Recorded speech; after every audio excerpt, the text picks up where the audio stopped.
the New Zealand Tech Podcast, brought to you by Gorilla Technology, proactive and strategic IT.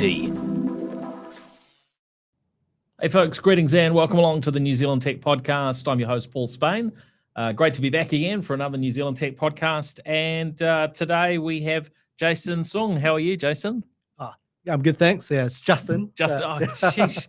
Man, right. I'm so embarrassed. Anyway, sorry, Justin. That's all right. Good to be here. Yeah, great to have you here. Your first time on the show. Yeah. Authsignal is your firm, and we talked about you in the news some months ago. Yeah. Possibly when you raised a little bit of VC funding for Authsignal, your startup. Yeah. Maybe just sort of a mini intro on where you fit into this big wide world of tech. Yeah, no problems. And thanks for covering us about 7 months ago now.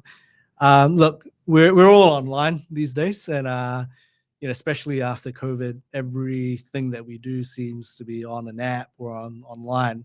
And where Authsignal fits in is we give tools for platforms that are offering digital services to make all their services secure for you. We're hearing breaches and people getting scammed and money coming out of bank accounts. We're here to change all that and stop all that from happening. Look, it's a best time to start a company like this when everyone's going online, and it's exciting to do this from New Zealand because we haven't really seen a lot of businesses like this come out of New Zealand. Yeah, I think it's really exciting, really encouraging. So looking forward to delving in more and hearing a bit more of the Authsignal story during the show. But to start up, there's lots going on in the news, and some of it's definitely New Zealand related. We got Twitter in the news there again. We try to ignore them, but I don't know. Mr. Musk is continuing to capture attention, put it that way. So we'll dive into that. Some interesting news from Meta around how they're looking to protect teens. We've got some fascinating news there out of the US around a digital dollar pilot.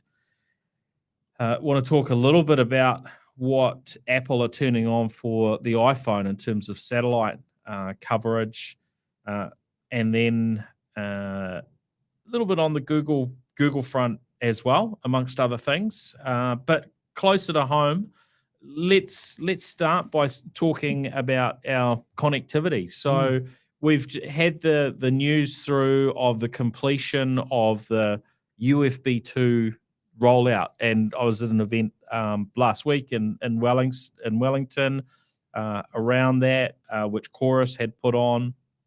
What that completion means for New Zealanders is we're now at a point where it's 87% of the population have that opportunity to have fibre to their home. Wow. So fiber's available to order, and of course we've seen a higher and higher percentage of New Zealanders that have moved to fibre. Although of course we've got that competition as well in place from 4G and 5G connectivity, which is good, keeps everybody honest, you could say. But I thought, really, really pleasing that we've reached that milestone. And some listeners may recall the original UFB program was designed to hit 75% of the population. So that was the target, and what we saw was government put more money in and really get to a much bigger percentage of the population. I suppose you could look at it and sort of say from that initial 75%, they've then taken 50% or a bit over 50% of those that are remaining onto fibre, which I think initially just that initial investment was such a big deal. No one was really sure whether they would extend it. The interesting thing now, we did talk a little bit about this last week, was the push to maybe go further fiber, right? And so that's what we'll delve into in December. We've got Chorus coming on to NZ Tech Podcast, and we get to hear some of their perspectives and delve into what's happening in some other parts of the world and how that plays out. But I was catching up with somebody yesterday. He lives in a rural location, and his point to me was, Paul, why shouldn't we have fibre to every single home in New Zealand? We have copper connectivity for phones. That was something that was done a long time ago, and virtually every location in the country ended up with copper connectivity. Now, of course, when you put yourselves in the shoe of the consumer that lives in a house, totally get why you would want the fiber. On the flip side, getting fiber to a home is a lot more expensive than a bit of copper wire, isn't it? So that's the challenge on that front. And so we've got that aspect that's going on, and then what ties in with it is that the government have made their announcement late last week from Minister Clark, Honourable Dr. David Clark, that they and in the budget they put aside $60 million in the last budget for rural connectivity package, but 15 million of that was allocated towards funding what they call the remote user scheme. And you and I, Justin, were looking at before the show started a little graphic that's up on the Crown infrastructure website around the remote user scheme, and this actually is, it's a good way of sort of, I guess, in a pictorial way showing how people are connected. And so the middle ring in their kind of view of things, UFB, which covers 412 cities and towns, 1.8 million households and businesses. And now we're at that about 87% of the population. Then they talk about the urban fringe, rural capacity upgrades, then the rural broadband program, and they're saying up to that point, UFB, urban fringe and rural capacity upgrades in the rural broadband program. Say after these three programs are complete, 99.8% of the population will be able to access a broadband service. So this new remote user scheme, the way I'm reading it here anyway, is talking about the last 0.2%. That's amazing. And giving connectivity. So we've really come a long way as a country. Yeah. Obviously, there's Starlink, which was something that wasn't available previously. Any prior sort of satellite internet was always pretty average. Yeah, I think credit is due to the government here. We like to bash government for other things, but man, have they done the fiber rollout pretty well. I think even friends and folks across the ditch are still complaining in their cities of their NBN rollout. So it's pretty amazing that we've done that in New Zealand.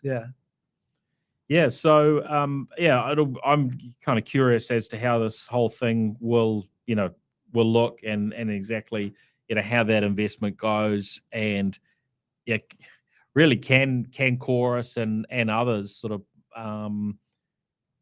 make a good argument for there needing to be fiber going further, because obviously that's the gold standard. That's why we've got it for 87% of households. But if I had to guess, I would imagine for us to hit that last 13%, it would probably cost maybe more than what it cost to do the initial 87%, right?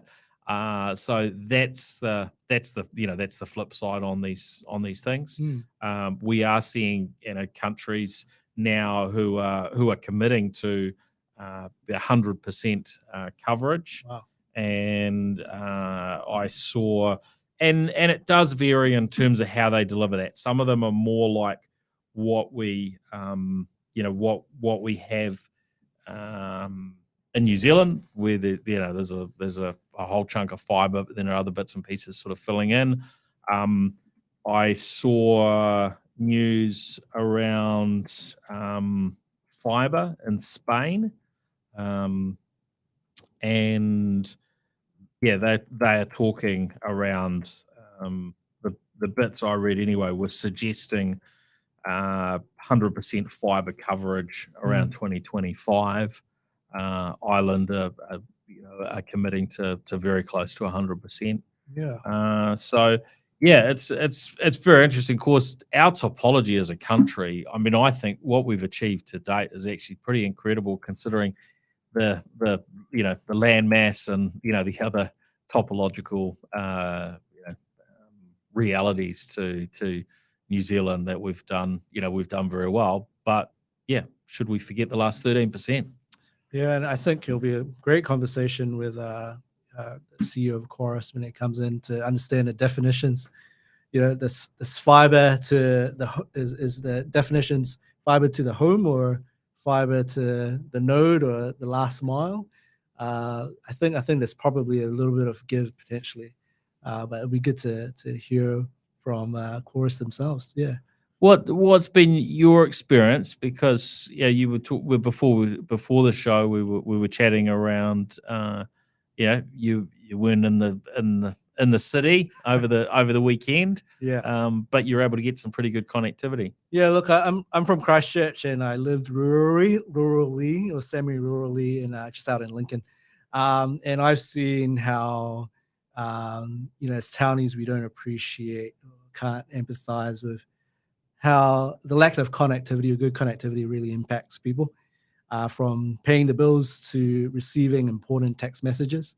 But my story was I watched the All Blacks from a rural part of New Zealand with no problems, and that was all through Starlink. So that not a paid advertisement here for Elon, but it's amazing how far we've come from being able to just stream live sport from our phones back in the back blocks of Rotorua there. So yeah, no, it's brilliant.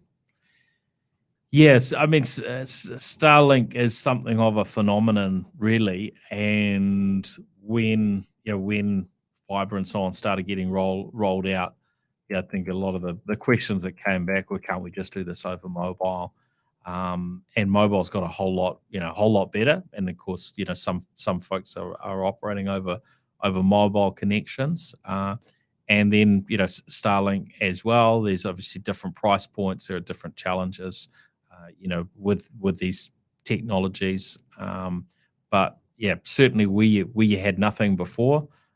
We had very poor options. Starlink has been I think really exciting for people.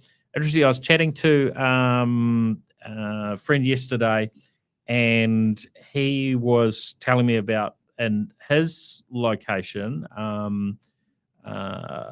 in Waimalku, sort of outside of I think he was maybe within a couple of 100 meters of fiber access, but just sort of far enough away not to be able to get it. And so basically, his option is a sort of mobile broadband, which he was saying the speed seemed to really sort of come down, 22 megabits a second or so. And as soon as you get a bunch of people trying to share that in a home, that becomes quite a challenge. So yeah, it's going to be interesting to see what the next moves are for the government. You could say that this stuff's just going to keep going, but if you put fiber out everywhere, then yes, you'll need upgrades and the equipment and so on, but that actual physical infrastructure that we now have to 87% of the population, that is a really good long-term investment, isn't it? Oh yeah, it's a fundamental human right in 2022. Yeah, it sort of feels like it, doesn't it? I don't know. How do you define what is a human right? Because we got on pretty well without internet when I was growing up, but I can't quite imagine it for too long these days, I've got to say. So, yeah. All right, other topics. Heard Vodafone TV have pushed back their switch off there as we wait for Sky to bring their new boxes through. That seems to sort of keep lagging. So I hope Sky managed to get that sorted shortly. Supply chain and varying other sort of challenges in the mix there. It might be time to get Sophie Maloney back on the show. A little bit of an update or from someone at Sky. I think certainly Sky seems to be in a better position now than when we first sort of started talking about them a few years ago. Actually, I don't know when we first started talking about them. We probably threw mud at them for quite a long period of time, but I think they're definitely a different operation these days. But there's still a risk that we end up in a country that doesn't have a provider like Sky. If they end up setting the market to global kind of streaming giants. So it's going to be certainly something I hope that they're very successful with their next moves, their set-top boxes and internet-based options. Yeah, I think they've done a good job to reinvent how they deliver their services. I mean, I was watching the All Blacks off my app in the phone, and I didn't have to have a set-top box. So I think, what they're doing is obviously clearly, on the right track here with what they call over-the-top apps that you can install on your TV or phone. Yeah, it's brilliant. Yeah, and look, full respect to Spark with Spark Sport for they helped sort of move us forward into having to stream and sort of get used to that. Certainly seems to be a bit of sort of debate around what that future looks like. Have we got enough room in New Zealand for two players, or do we end up going back to a more sort of single player model? I don't know whether you call it monopolistic. I would hope that there'll always be kind of two options, and that isn't option A pay and option B sort of pirate as far as content's concerned. But I think now with a few years under the bridge of sort of streaming sport and content, I can see why some people are frustrated about having to pay sort of two players, and what that actually does in terms of the local cost as well when they're bidding against each other, right? So I think we the whole story isn't fully complete on that front yet, that's for sure. Now I wanted to delve into going to New Zealand with Air New Zealand. We heard about Air New Zealand, potentially moving away from boarding passes as far as the Los Angeles is concerned, and move to effectively a sort of biometric type model in the US. And those that have sort of traveled to the US over the years, many will be used to already doing a thumbprint and fingerprint scans and so on, and now we're hearing about what is maybe the next flavor of sort of biometric use within the airport environment. What's your pick on this? You're a big thinker on privacy matters and cybersecurity. How do you think this all fits together? Is this a good track to go down? Do we need to be really cautious? How could it play out? Well, I think, based on the news article and the news from Air New Zealand, is there's a huge obsession over the customer experience, and clearly they want to provide this level of service where someone turning up to the airport is not greeted by layers of bureaucracy and form ticking and all that stuff that we all love to do when we head overseas. So it's very promising to see that, that we've got people thinking about that kind of experiences and really leading the charge there. But, in terms of the broader question around privacy, and security. Well, we gotta take it very. We can't take it lightly. It's the government's role into regulating how we use our data. I think that's very important, and I'm pretty hopeful that, that in New Zealand that someone picks up something around privacy regulation, because I think that's something that we're missing here in New Zealand. When you're looking at Australia, because of recent events, you're seeing a huge regulatory kind of pressure to bring something in. So, look, and this is why our company exists. We love balancing the customer experience, making it super seamless for people to do what they need to do, and also balance the fact that privacy and security needs to be there 24/7. Yeah. Yeah, and look, we've already seen governments in numerous countries, and including the US, kind of get caught out on privacy matters. I remember, they had these cameras at the US borders that were taking imagery of license plates and whatnot, and then that was sort of being referred back to a database, and then it turned out that there was a third party government contractor involved in that whole thing. It wasn't all in-house, fully sort of secured, and the data ended up getting compromised, right? So it's really important that this stuff is done well and done right. And I'm not sure that we fully as society have our head around what's appropriate in terms of biometrics and how we keep that safe and secure, and where are the right places to use it. I noticed yesterday on the way into work some new cameras along my commute journey that I don't remember having seen before. They were quite close to each other.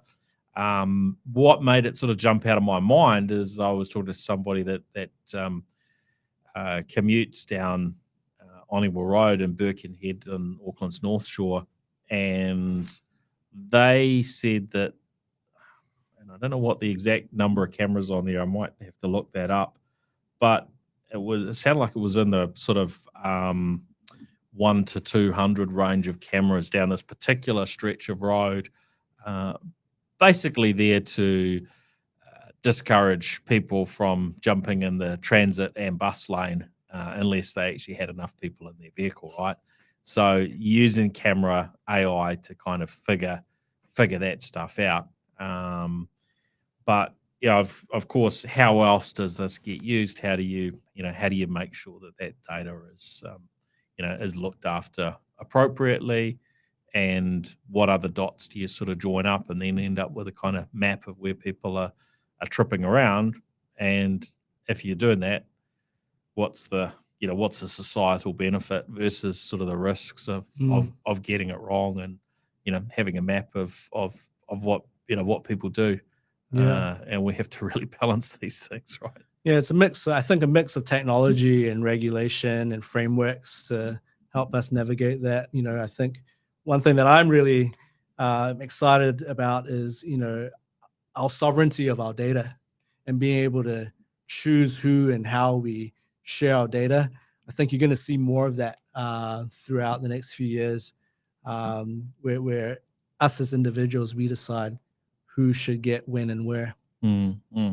Okay, so the 200, which I think was the number that was shared with me, I'm not seeing that in my initial look, but certainly Herald information around actually vandals smashing up some of the cameras is from a few months ago, and they talked about 68 new cameras on there. So that's the new ones. So if there were other ones that were there in addition to that, then you definitely create something that will have people sort of feeling uneasy. And the reason that these ones were, so it said the 68 cameras were placed in 17 transit zone, 9 towards the city, 8 towards Birkenhead, which can be used by cars with 3 or more people between relevant hours and so on. And residents took to Facebook to vent their frustration at the cameras, and people saying, look, we're not surprised that vandals have taken them. Now, in that case, though, I guess they're at a height to be able to see you inside your vehicle. So we're used to ones that are really, high up just to maybe pick a number plate. But I guess these ones are down a lot lower, so actually easier to vandalize. Yeah, it'll be interesting to tap into what's the underlying rage that's causing these vandals. Probably the fact that, probably a very good revenue generation scheme for whoever's collecting the ticket there. Right. Yeah. So it's cost someone a lot of money. So that's their way of pushing back. Yeah. I mean, could be. I mean, I don't think most of us are going to go out there and be smashing up cameras, but that's always going to be probably a response from some people until such time as there are enough cameras around and enough tracking that they can work out who it is that's smashing them up, and then maybe that activity stops. But anyway, let's not go there. That's it's getting further down the rabbit hole of these sorts of things. Now, moving on, we've seen news about US banks, including the New York Fed, starting a 12-week US digital dollar pilot. Now, I find this interesting because we're starting to hear more and more noise around this idea of central bank digital currencies, which is, I guess, exactly what this fits into. Which you could compare them to sort of cryptocurrency and Bitcoin in a way, purely a digital currency with no dollar notes and so on, nothing physical. And it seems like there is a lot of change afoot. Of course, China have led the way in this direction to a degree. But when I saw Reuters reporting on this, I thought it was pretty interesting. MasterCard, HSBC, Citigroup, Wells Fargo, amongst those that are part of this pilot. So I think it's an area worth keeping a little bit of tabs on, and just it's important for us to understand what's changing, where's technology taking us, and how do we take advantage of these things, or whether that's at a national level, or I guess all of these things create new opportunities, but potentially there are flip sides to the coin as well. So it's important to keep current.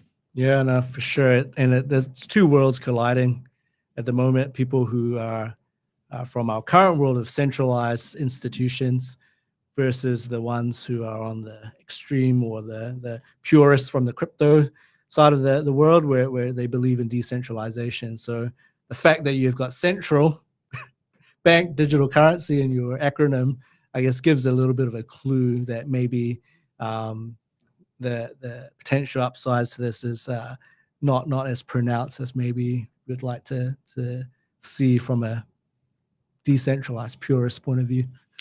Yeah. For those that are sort of interested in a little bit more in these sort of matters, we have another show called the New Zealand Everyday Investor, and I noticed that Darcy has sort of been delving into some of these topics. He's certainly covered crypto for a long time, and CBDCs, as it's shortened to, seems to be one of the current topics that he's been covering. So if you're kind of interested in finding out a little bit more, then that's a good place to go.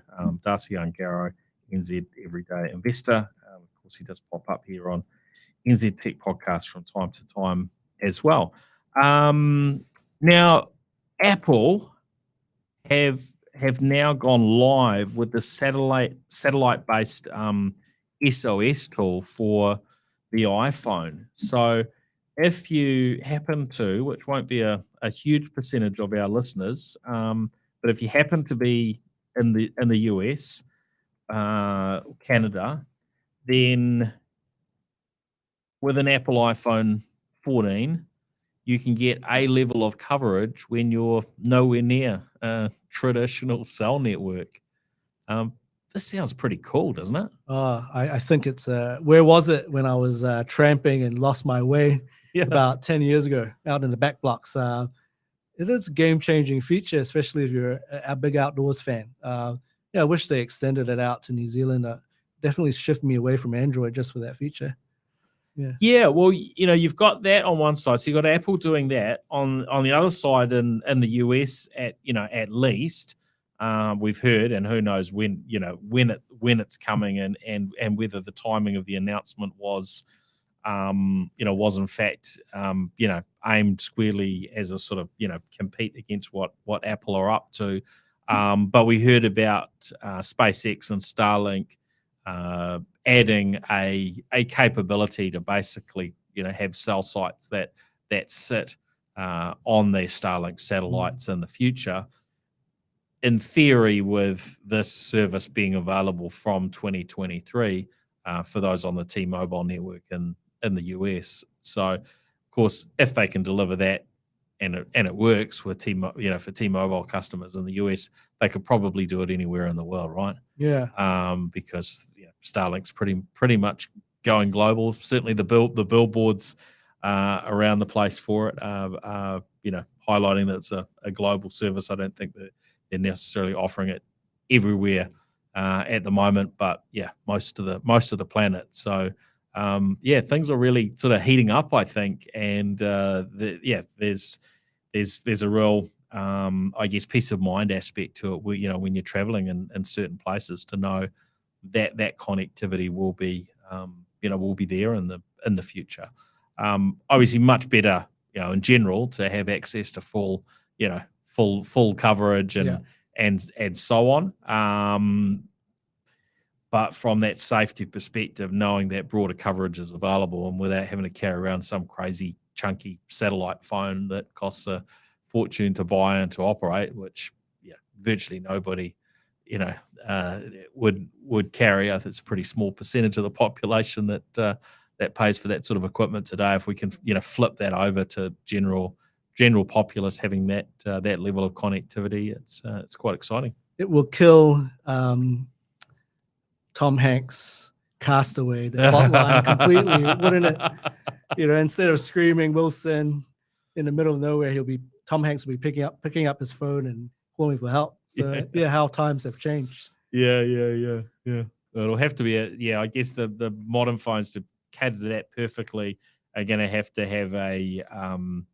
an element there of solar, so that you're fully covered, right? To power them, but these things are real. They're moving ahead. Now, Google have been fined in the US, or have agreed to pay a record-breaking fine. There equates to around 600 million or so New Zealand dollars for secretly tracking user location. Thought, this is at a state level, so 40 US states that they've settled with over these violations. But to me, this is an indicator of how important it is that we get these privacy things right, that the underlying legislation is appropriate. So, is Google getting fined in New Zealand? Have they done this? They tend to do very similar things in most parts. Most places, there's not necessarily a huge variance from what they do in one US state to another, or what they do from one country to another. So if they have this, this fine to pay, if they were paying that in every different sort of legal jurisdiction around the world, I mean, you could imagine this could stack up to a $10 billion fine or something. Not that that would destroy them or anything, but you'd get a fairly clear message through. Whereas, at the size, they'll forget about it in time, you would think. So there is, to me, a need for us to keep working on these things, and not just for private organisations, but that we do get that balance, and we keep pushing forward in terms of legislation, what's appropriate from a government perspective and from a private enterprise perspective. Particularly when we look to sort of states like China, where they've gone down a different track than I think probably the large majority of Kiwis wouldn't be super excited about. Yeah, we're a bit behind, I think, and let's see. It's the will of the politicians now. Yeah. And I saw also news out of Australia that they are going to stand up and punch back against cyber criminals, and I love hearing that, because mostly we're victims to cybercrime in one form or another, and so this is something that's come out of the Australian government. Yes, it's coming from politicians, but look, they're spending the money. 100 strong team of cybersecurity folks who are focused in a little bit more of an offensive manner, you could say, towards the cyber criminals, so to try and bring down some of these ransomware gangs and so on. And there probably hasn't been enough investment on that front, and so by weighing it up and looking at what cybercrime actually costs a country, and then investing to try and disrupt that, seems pretty good. In fact, it's got me wondering, should this be part of what New Zealand are doing, or do we kind of treat it like we do with our military, and we have a little bit of a sort of token investment in some areas, and more of those sort of peacekeeping type duties and so on. And we hope the bigger countries around us, or that we're aligned with, will help keep us safe. And I think that's where it falls down a little bit. With the analogy of physical military presence, there's no Pacific Ocean in the internet. You're one hop away from someone's mobile phone. So no, we got to be treating this as if it's a national security importance. Even in Australia, they're figuring out how many people it's going to take to combat cybersecurity, and they've realized in a country as big as Australia, there's just not enough people. So when you scale that back down to New Zealand, if Australia can't resource up in cybersecurity, we got to figure out how we're going to either bring expertise from overseas or try and at least build up capability.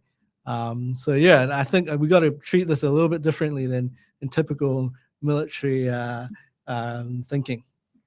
Yeah, look, I mean, I think you're right. We have to make the appropriate stands and do things locally. But I can also see a perspective in terms of, and you could compare it to all sorts of things, climate change and so on, right? As like, how much do we need to invest, and how much difference does it make? So, one side of the coin is, well, we've got to do our fair share. The other is, can we make a difference because we're so small? And I can kind of see both of those angles. I mean, I think we should be doing our part, and participating would be where I'd be leaning, in terms of actually bringing down these ransomware gangs and the like. And I think we should be able to play a good part in that. We've got smart people here in New Zealand, we can't just sit on the sidelines and let ourselves be attacked. Now, before we sort of jump into hearing the ins and outs on Authsignal, there's been a bit going on in the social media world, as we know. Meta constantly in the news, and some I guess some interesting pieces going on there. So the latest announcement that has come out of Meta is how they are working to protect and safeguard teens on the platforms of Instagram and Facebook. And I thought what really stood out to me was a third party that sort of monitors these sorts of things, and was highlighting just how many issues that they have been seeing on Meta's platforms, and I think specifically Facebook, compared to others such as TikTok. And so they talked about sort of hundreds of thousands of reports of issues with, say, TikTok, but Facebook was 22 million. So tracking some very interesting differences. Now, I don't know how you align those things and whether you actually can or not, but it did seem to sort of point to there being some major issues in terms of how how much sort of dodgy and inappropriate activity might go on. Of particular focus seemed to be around sexploitation type issues, and how youngsters maybe get pulled into sort of sharing nude images and so on through these platforms, and then folks coming back and trying to exploit them. Yeah, no, there's a duty of care for sure, and especially when you're making good revenues off your platform, to reinvest into the trust and safety of it. So it's good to see that money. I mean, there's not a lot of good news out of Meta recently, but I think that's there's some positive things around trust and safety.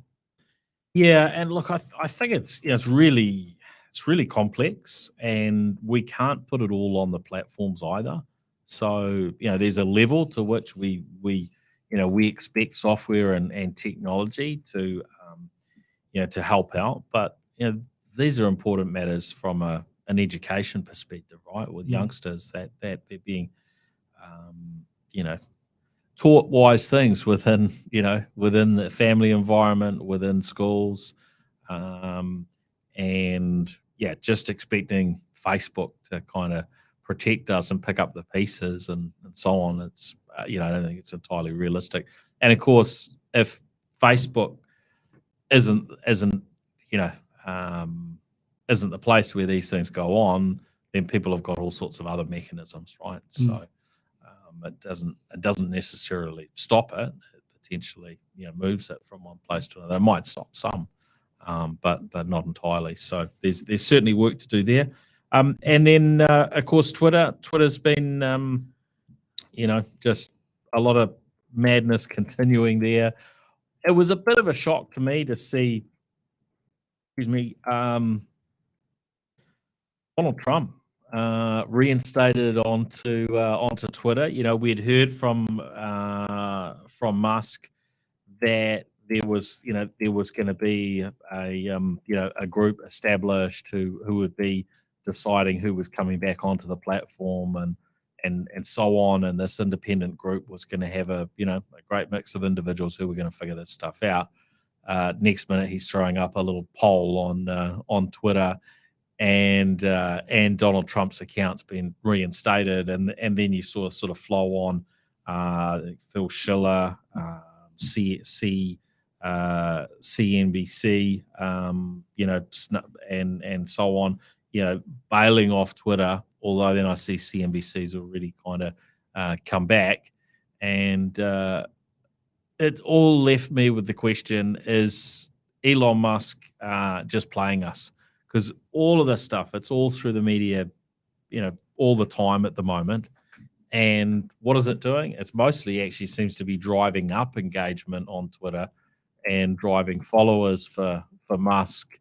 I saw the numbers of followers for Trump.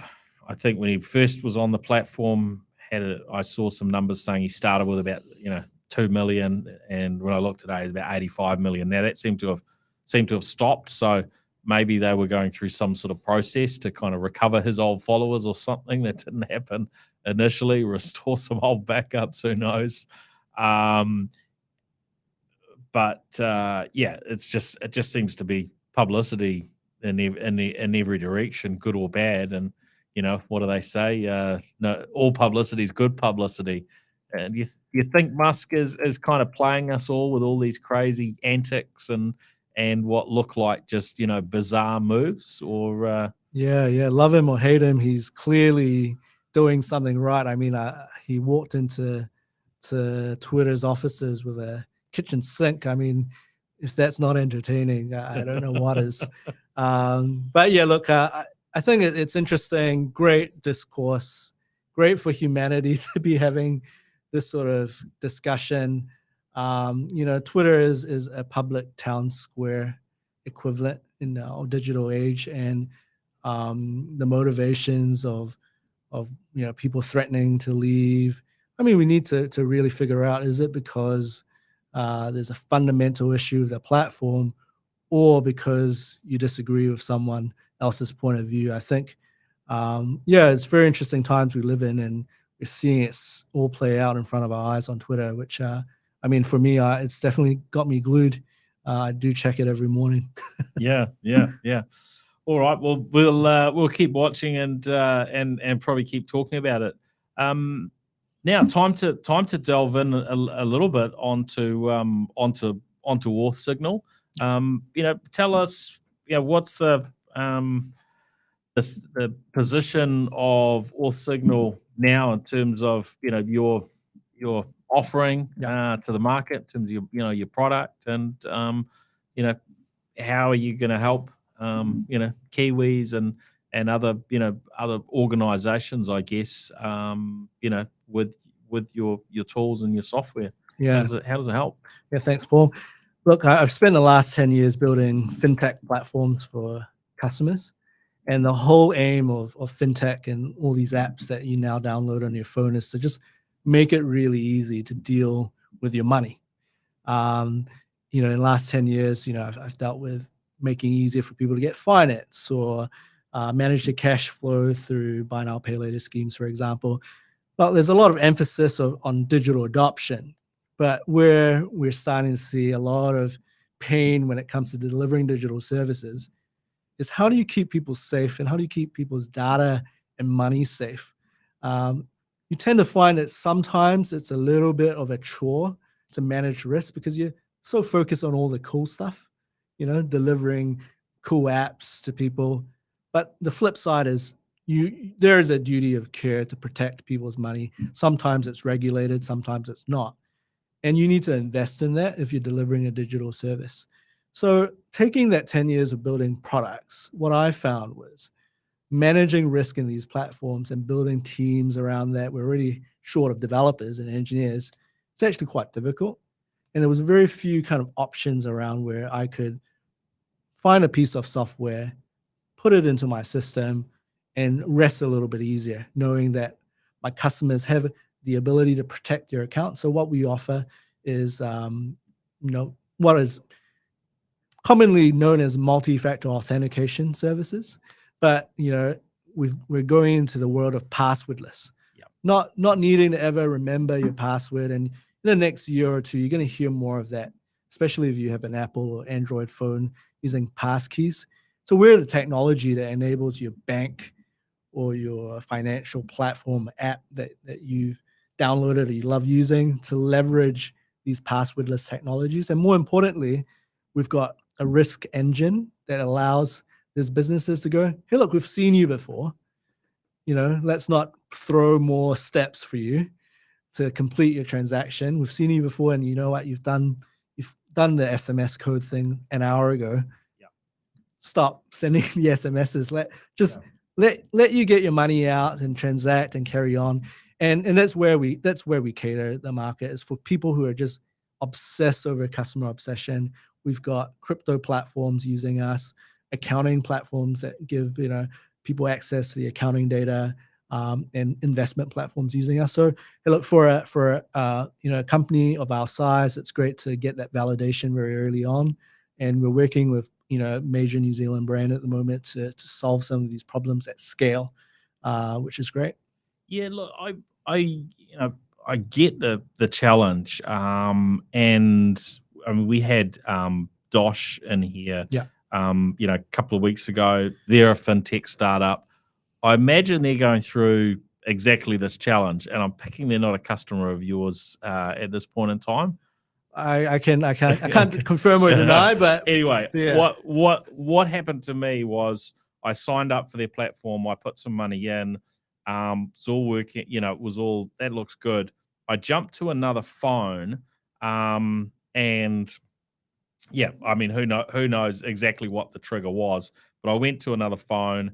I went to sign into the app, and somewhere in that process, whatever the signals were that they were picking up, decided, hey, this is, we can't let Paul in. And this is where the user experience piece sort of, didn't work in my case. And it might have been, look, it could have been really legitimate. But basically it was like, I now need to get hold of them because my account is entirely locked at this point in time, right? Exactly. And so these are the sort of the user experience things where what you want is that seamless experience that, kicks people to the curb when they're hackers and dodgy, but when it's a legitimate, customer, that it all, molds and shapes together around you and gives you a lovely experience. But yeah, and I know that there's an email sitting there from them saying, look, we saw this thing on your account. You need to get in touch, and it'll all be good. I just got busy since that happened, probably a week ago, and it hasn't happened. So it's not good for it's not good for their success. It's not good for my my use of the platform. So yeah, I totally get why we need this this stuff. I'm glad you do, and because we can empathize with this, right? We've all been overseas, used our card somewhere else, and then you get blocked, and it's midnight here in New Zealand, and you're on the other side of the world trying to get to a Lion King musical. That was my problem. Yeah. And I just couldn't get into a black cab because I couldn't pay for it. And it's these things that we've inherited from the old school financial system. And we're trying to build these apps that are live 24/7. So you're right. Good customers should just be let through without any dramas. And that's where the balance is. And what's tricky is determining the experience for a potential a bad user versus a good customer. Yeah, So and that's part of the challenge, right? Somebody could be using your tools and still not get the perfect experience, but you're giving them the tools that are going to make it much quicker and easier for them to deliver that, an experience that hopefully rides that line correctly. And it was interesting looking at your website with some of the little bits, rules and risk scores and different bits and pieces, and it makes it look very easy. I haven't had a look in behind the scenes, but look, I think we're developing these platforms. Usually there's a need to move very, very quickly, and actually developing this stuff takes a long time. So exactly, knowing that you've got a team there sort of building that, doing it well, that I can see being being something that plays out very well. So what do you see that sort of startup journey looking like for you over the next few years ahead? Because it's been just sort of earlier this year that you raised some funding. Can you tell us a little bit about that experience and when you'd expect to need to get more? Look, we're very fortunate to have a lot of tailwinds in our industry. That you don't have to look too far. You open your computer up on a Monday morning and you're seeing the latest breach. So, look, I think keep your eyes peeled on us. Know who we are. If you're a digital platform, thinking, wanting to sleep easier tonight, get in touch with us, because we're going to be powering a lot of experiences here in New Zealand and abroad.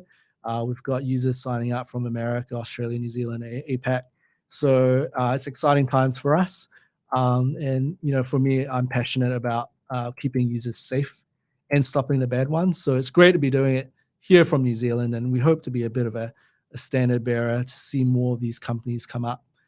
We tend to have a few trailblazers. You've got your Rocket Labs and Zeros, and we hope to set a bit of a blaze a bit of a trail as well for these sort of what we call API businesses and B2B businesses. Yeah, well, I mean, it's kind of good for everyone involved, right? Having access to tools like yours, because new platforms can be developed quicker, but they work better for everyone. So yeah, and I think every software developer leverages all sorts of other components, and it's a matter of kind of knowing what you should be drawing from and what you should be developing yourself. It's a little bit like that age-old thing of, do we develop some software or do we use something off the shelf? Well, now software development's in exactly that same, you're in that same boat around every little bit within your software. Do we develop this, or do we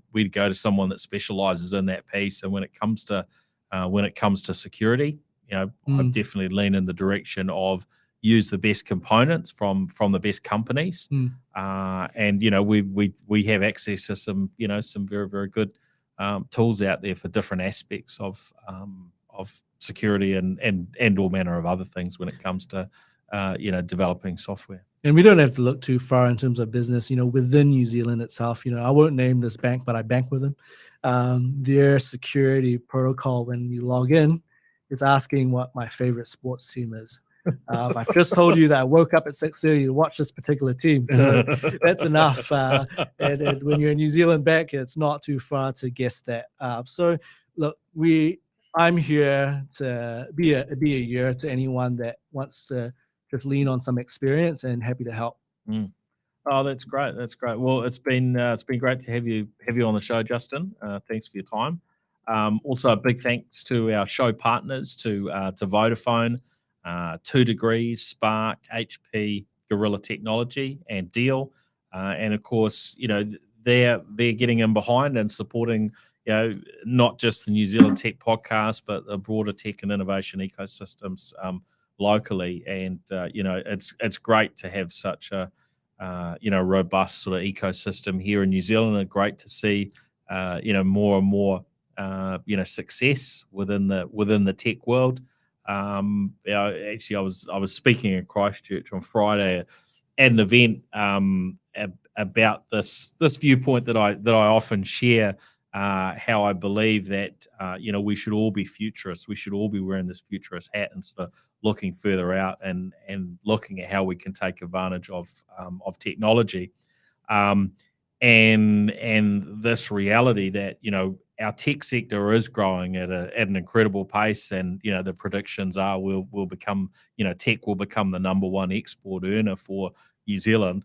But on the flip side, we have our non-tech firms that aren't maybe doing as well from a tech front as they could be, and so that's another area, I guess, where your your software fits in.